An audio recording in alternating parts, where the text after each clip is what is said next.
അസ്സലാമു അലൈക്കും വറഹ്മത്തുള്ളാഹി വബറകാതുഹു. അമുഖമൊന്നും പറയാതെ നിങ്ങൾ സോഷ്യൽ മീഡിയയിലൊക്കെ മൊത്തമായിട്ടും കണ്ട ഒരു ആളാണ് അർജുൻ എന്ന് പറയുന്ന വ്യക്തി. എന്താണ് സംഭവിച്ചത്, എന്താണ് ഇതിന്റെ പിന്നിൽ, എന്ത് നടന്നതാണ് തുടങ്ങിയുള്ള എല്ലാ കാര്യങ്ങളുമാണ് ഇന്നത്തെ ഈ ഒരു വീഡിയോൻ്റെ അകത്ത് ഞാൻ നിങ്ങൾക്ക് പറഞ്ഞു തരാൻ വേണ്ടി പോകുന്നത്. തീർച്ചയായും നിങ്ങൾ വീഡിയോ അവസാനം ഭാഗം വരെ കണ്ടു കഴിഞ്ഞാൽ ഏകദേശം ഇവിടെ എന്താണ് നടന്നതെന്ന് നിങ്ങൾക്ക് ഊഹിക്കാൻ അല്ലെങ്കിൽ നിങ്ങൾക്ക് മനസ്സിലാക്കാൻ വേണ്ടി സാധിക്കുന്നതാണ്. അതുകൊണ്ട് വീഡിയോ മുഴുവനായിട്ടും കണ്ടുതിരിക്കുക. പിന്നെ എല്ലാ വീഡിയോയിലും പതിവായിട്ട് ഞാൻ ചോദിക്കാറുള്ള ചോദ്യമാണ്. അപ്പോൾ കഴിഞ്ഞ ചോദ്യത്തിന് ഉള്ള മറുപടി ഒന്ന് ഞാൻ ജസ്റ്റ് നിങ്ങൾക്ക് പറഞ്ഞു തരാം. ക്രിസ്താബ്ദം 571 ഏപ്രിൽ 21 റബീഉൽ അവ്വൽ 12 ജനിച്ച കുട്ടി ആരായിരുന്നു എന്നാണ് കഴിഞ്ഞ വീഡിയോയിൽ ഞാൻ ചോദിച്ച ചോദ്യം. അതിനുള്ള മറുപടി മുത്തനബി സല്ലല്ലാഹു അലൈഹി വസല്ലമ തങ്ങളാണ്. ഏതായാലും ഇന്നത്തെ ഈ ഒരു വീഡിയോയിൽ ചോദ്യം ഉണ്ടായിരിക്കുന്നതല്ല, നെക്സ്റ്റ് വീഡിയോയിൽ ഇൻഷാ അല്ലാഹ് ചോദിക്കാം. ഇതിൽ നമുക്കിന്ന് അർജുൻ ആരാണ്, അല്ലെങ്കിൽ അവിടെ എന്താണ് സംഭവിച്ചത്, എന്താണ് സംഭവം, സോഷ്യൽ മീഡിയയിലൊക്കെ കണ്ടുകൊണ്ടിരിക്കുന്ന അർജുൻ എന്ന് പറയുന്ന വ്യക്തിയുടെ പിന്നിൽ അല്ലെങ്കിൽ എന്താണ് സംഭവിച്ചത് എന്നുള്ളതൊക്കെ നമുക്ക് ഇന്ന് ഈ ഒരു വീഡിയോയിൽ നമുക്ക് നോക്കി മനസ്സിലാക്കാം. ഇൻഷാ അല്ലാഹ് നിങ്ങൾ വീഡിയോ മുഴുവനായിട്ടും കാണുക. കണ്ടതിന് ശേഷം കൃത്യമായിട്ട് നിങ്ങൾക്ക് മനസ്സിലാക്കുക. അതിനുശേഷം നിങ്ങളുടെ അഭിപ്രായങ്ങൾ, നിർദ്ദേശങ്ങൾ കമന്റ് ബോക്സിലൂടെ അറിയിക്കുക. ഏതായാലും നിങ്ങളിപ്പോൾ വീഡിയോയിൽ കണ്ടുകൊണ്ടിരിക്കുന്ന, സ്ക്രീനിൽ കണ്ടുകൊണ്ടിരിക്കുന്ന ഈ ഒരു സ്ഥലത്തായിരുന്നു 3 ടാങ്കർ ലോറിയും അതേപോലെ ഒരു ഭാരത് ബെൻസ് എന്ന് പറയുന്ന ഒരു ലോറിയും ഇങ്ങനെ പാർക്ക് ചെയ്തിട്ടുണ്ടായിരുന്നത്.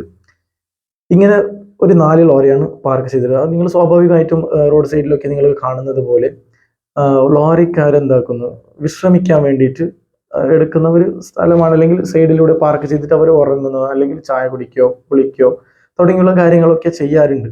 അപ്പൊ അതേപോലെ സ്വാഭാവികമായിട്ടും കർണാടകയും ഗോവയുടെ ബോർഡർ ആയിട്ടുള്ള ആ ഒരു സ്ഥലത്ത് പാർക്ക് ചെയ്ത് നിർത്തിയിട്ടുണ്ടായിരുന്നു ഈ 4 ലോറികളും. ഒരു ഭാരത് ബെൻസ് ലോറിയും അതേപോലെ 3 ടാങ്കർ ലോറിയും പാർക്ക് ചെയ്തിട്ടുണ്ടായിരുന്നു. ടോട്ടലി 4.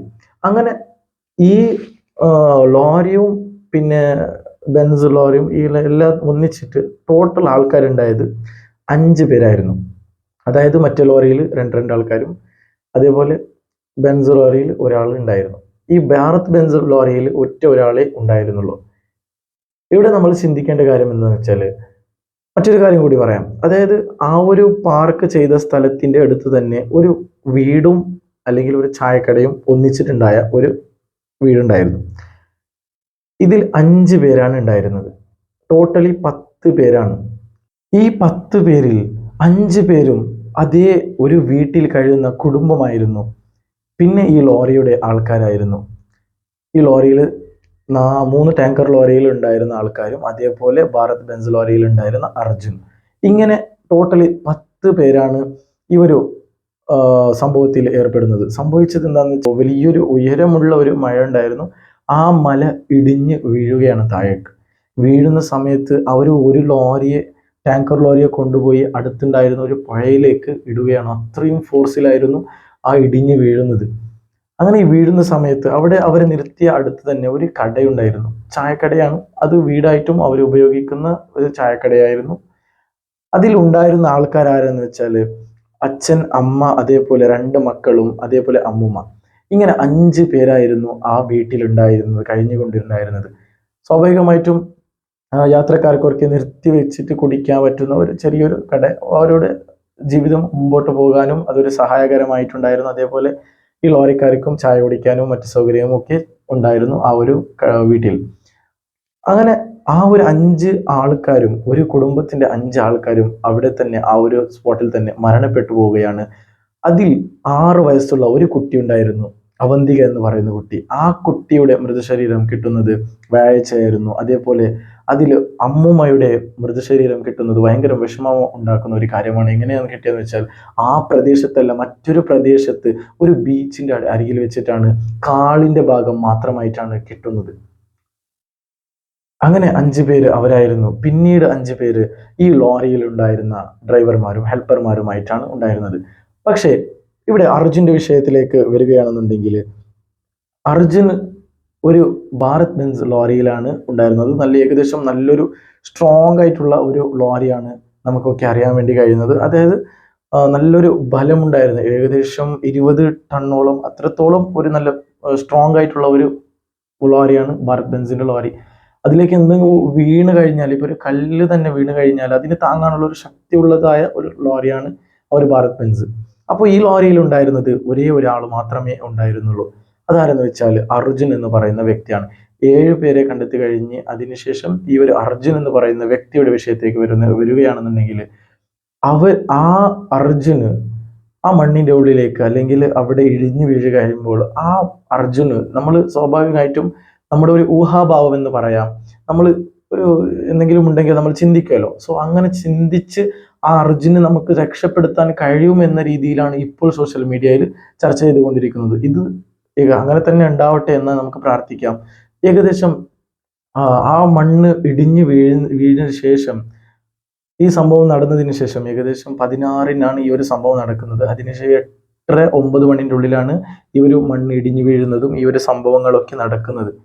ഇത് കഴിഞ്ഞ് പിറ്റേ ദിവസം അന്ന് വിളിക്കുമ്പോൾ, ഭാര്യ വിളിക്കുമ്പോൾ ഫോൺ സ്വിച്ച് ഓഫ് ആയിരുന്നു. പിറ്റേ ദിവസം വിളിക്കുന്ന സമയത്ത് ആ ഫോൺ ഓൺ ഉണ്ട് എന്നാണ് ആ ഭാര്യ പറയുന്നത്. അപ്പോൾ ഒന്നാമത്തത് നമുക്ക് ഊഹിക്കാവുന്നതാണ്, ആ ഫോൺ സ്വിച്ച് ഓഫ് ആയിട്ടുണ്ടെങ്കിൽ അതിൻ്റെ ഇഷ്ടത്തിൽ തന്നെ അത് ഓൺ ആവുകയില്ല. അപ്പോൾ അതിനാരെങ്കിലും ഓൺ ചെയ്യണം. ഇവര് ഓൺ ചെയ്യണമെന്നുണ്ടെങ്കിൽ അർജുൻ അവിടെ ജീവിച്ചിട്ടിരിക്കണം. അപ്പോൾ ഈ ഊഹിക്കാവുന്ന ഒന്നാമത്തെ ലക്ഷണം എന്ന് പറയുന്നത്, ഭാര്യ ഫോൺ വിളിച്ചപ്പോൾ സ്വിച്ച് ഓഫ് ഉണ്ടായിരുന്നു, രണ്ടാമത് വിളിച്ചപ്പോൾ ഓൺ ഉണ്ടായിരുന്നു. അപ്പോൾ അതിൽ നിന്ന് നമുക്ക് ഒന്നാമത്തത് ഊഹിക്കാവുന്നതാണ്. രണ്ടാമതായിട്ട് അവിടെ അർജുന് കിടന്നിട്ടുണ്ടാകാം എന്നുള്ളതും നമുക്ക് ചിന്തിക്കാവുന്നതാണ്. കിടന്നിട്ട് ഇപ്പോൾ ലോറിയുടെ അകത്ത് വിശ്രമിക്കാൻ വേണ്ടി കിടന്നിട്ടുണ്ടാകാം. ഇടിഞ്ഞു വീഴുന്ന സമയത്ത് ആ ഒരു ഇതിലുണ്ടാവും. പിന്നെ ആ ഫോഴ്സിൽ ആ ഒരു മണ്ണ് വരുന്ന സമയത്ത് പോലും ഈ ലോറി അതിനേക്ക് അത്ര പെട്ടെന്ന് തന്നെ അതിനേക്ക് കൊണ്ടുപോകാൻ വേണ്ടി കഴിയില്ല. മറ്റേ ടാങ്കർ ലോറിയൊക്കെ അത്ര ഭാരമില്ലാത്തത് കൊണ്ട് നല്ല സ്പീഡിൽ തന്നെ അതിലേക്ക് കൊണ്ടുപോകാൻ കഴിയും. പക്ഷേ ഈ ഭാരത് ബെൻസ് ലോറി അത്രയും സ്ട്രോങ് ആയതുകൊണ്ട് പെട്ടെന്ന് അതിന് ഫോഴ്സ് കൊടുത്താലും അതിനെ കൊണ്ടുപോകാൻ മണ്ണിന് കഴിയില്ല എന്നുള്ളതാണ് മറ്റൊരു ലക്ഷണം എന്ന് പറയുന്നത്. നമുക്ക് അർജുനെ തിരിച്ചു കിട്ടാൻ വേണ്ടി നമുക്ക് എല്ലാവർക്കും പ്രാർത്ഥിക്കാം. മാത്രമല്ല മറ്റൊരു ദുരവസ്ഥ എന്തെന്ന് വെച്ചാൽ, ഇവിടെ അർജുന് കിടക്കുന്ന സമയത്ത് ഗ്ലാസ് ഒക്കെ തുറന്നിട്ടുണ്ടാവോ ഇല്ലേ എന്നുള്ളതും ചിന്തിക്കാവുന്നതാണ്. ഗ്ലാസ് തുറന്നിട്ടുണ്ടെങ്കിൽ ആ പിറ്റേ ദിവസം ഫോൺ വിളിച്ചപ്പോൾ എന്തുകൊണ്ട് ഫോൺ റിംഗായി എന്നിങ്ങനെ തുടങ്ങിയുള്ള കുറേ ചിന്തകൾ മനുഷ്യന്മാരുടെ, പബ്ലിക്കിൽ സാധാരണക്കാരുടെ ചിന്തകൾ വരുന്നുണ്ട്. പിന്നെ ഇടിഞ്ഞു വീഴുന്ന സമയത്ത് കർണാടക പോലീസിനെ കുറിച്ച് പറയാതെ അതിനൊക്കെ ഇതിൽ ഈ ഒരു വീഡിയോയിൽ ഞാൻ ഉൾപ്പെടുത്തുന്നില്ല. അപ്പോൾ ഏതായാലും ഈ മീഡിയയിലൊക്കെ നിങ്ങൾ കണ്ടു കാണും, കർണാടക പോലീസ് ഒന്നും ചെയ്തിട്ടില്ല എന്നുള്ള രീതിയിൽ എന്നുള്ളതാണ് എല്ലാവരും പറയുന്നത്. സത്യമായിട്ടും ആ ഒരു സമയത്ത് തന്നെ ഇമ്മീഡിയറ്റ് എമർജൻസി ആയിട്ട് അതിന് വേണ്ട കാര്യങ്ങൾ ചെയ്തു കൊണ്ട് പോകേണ്ടതായിരുന്നു കർണാടക പോലീസ്. ഏതായാലും അതിൻ്റെ വിഷയത്തിലേക്ക് ഇപ്പോൾ ഞാൻ പോകുന്നില്ല.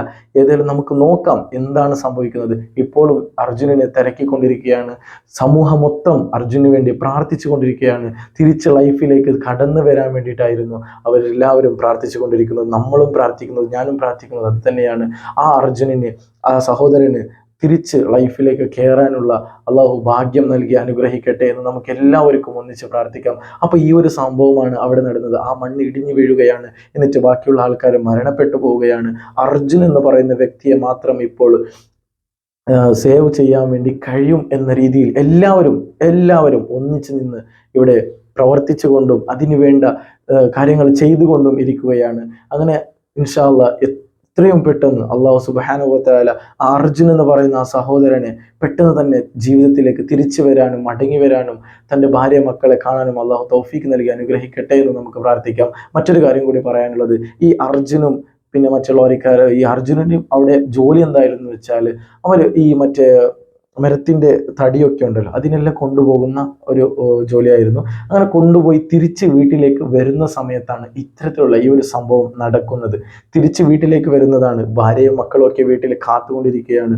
ഏതായാലും അള്ളാഹു ആ സഹോദരനെ ജീവിതത്തിലേക്ക് തിരിച്ചു കൊണ്ടുവരാൻ അള്ളാഹുവേ നീ തൗഫീഖ് നൽകി അനുഗ്രഹിക്കണേ. നമുക്കെല്ലാവർക്കും ഒന്നിച്ച് തന്നെ പ്രാർത്ഥിക്കാം ഇൻഷാ അല്ലാഹ്. ഏതായാലും ഇതിനെക്കുറിച്ച് എന്തെങ്കിലും അപ്ഡേഷൻ കിട്ടിയാൽ ഇൻഷാ അല്ലാഹ് ഞാൻ ഈ ഒരു ചാനൽ തന്നെ നിങ്ങൾക്ക് അറിയിച്ചു തരുന്നതാണ്. എല്ലാവരും മനസ്സറിഞ്ഞ് പ്രാർത്ഥിക്കുക, തിരിച്ച് ലൈഫിലേക്ക് വരാൻ വേണ്ടി. സോഷ്യൽ മീഡിയയിൽ മൊത്തമായിട്ടും എല്ലാവരും ഒന്നിച്ച് ഒറ്റക്കെട്ടായിട്ട് തന്നെ നിന്ന് അർജുനനെ സേവ് ചെയ്യാൻ വേണ്ടി ശ്രമിച്ചു കൊണ്ടിരിക്കുന്നു. ഹാറ്റ്സ് ഓഫ് എല്ലാവർക്കും. ഇൻഷാ അല്ലാഹ് നമുക്ക് ഈ ഒരു വീഡിയോ ഏതായാലും ഇപ്പോൾ ഇവിടെ താൽക്കാലികമായിട്ട് നിർത്തിവെക്കാം. അടുത്ത വീഡിയോയിൽ നമുക്ക് കാണാം. അസ്സലാമു അലൈക്കും വറഹ്മത്തുള്ളാഹി വബറകാതുഹു.